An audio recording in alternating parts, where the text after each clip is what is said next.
Jason Inghram. Before doing this RSS project, I knew about RSS feeds, and the technology is actually a couple of years old. I remember playing around with it years ago, but never really utilized it. And in doing this project, I kind of realized how useful this can be in the classroom, and the benefits that I can use. I do a lot of blogs with my kids where they post their videos and projects, and I make them comment on each other's projects. And using RSS feeds and comments will really help me. So first we have to find out what an RSS feed is. So here we go. This is Jason.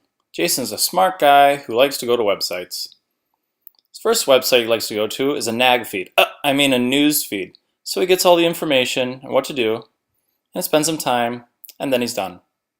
Next, he likes to go and check out his sports.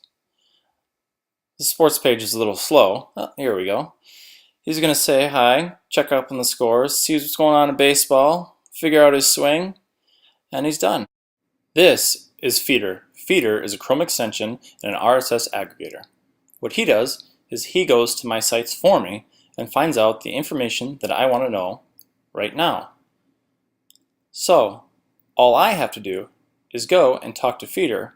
In fact, he tells me when I can come to him with the news stories.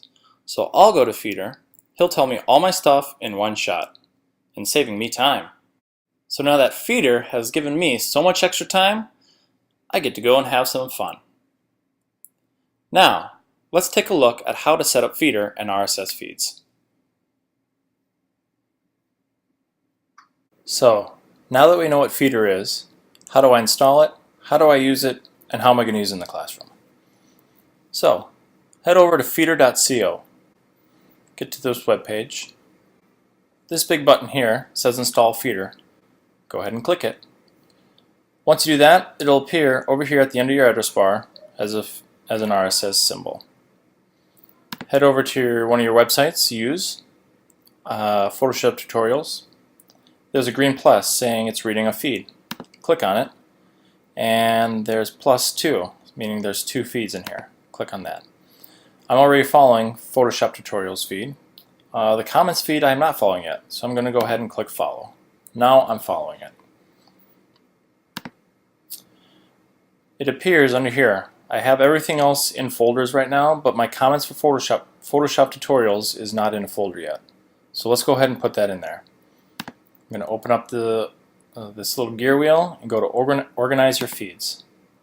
I'm going to take comments for Photoshop tutorials and put it into tools for school. Now everything is nice and clean. I have tools for school, sports, news, and my EdTech resources. Once inside tools for school, I can see all my feeds here. Now, how do I use this in the classroom? I would have my students sign up for the tutorials or for websites we use most, which are the Video Copilot tutorials, which are tutorials which show how to make introductions, title effects, really neat, cool stuff like I did in After Effects at the beginning of this video. Dafont.com I use almost daily with my students in my Photoshop class. And of course Photoshop tutorials is where some of my students that are gone above and beyond my normal projects can go to kind of challenge themselves. So that's Photoshop tutorials.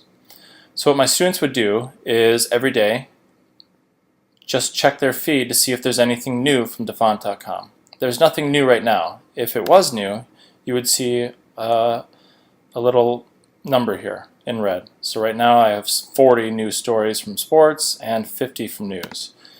So I have 6 from CNN, 25 from BBC, and CNN recently published 19. So if I went in Tools for School, I would see if there's a new thing here that new fonts were added, and I can kind of take a look on what's added here. In Video Copilot tutorials, I can click on there.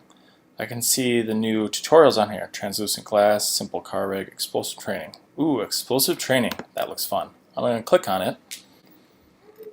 It's going to launch, and here it is, Explosive Training, Advanced Tutorial Series.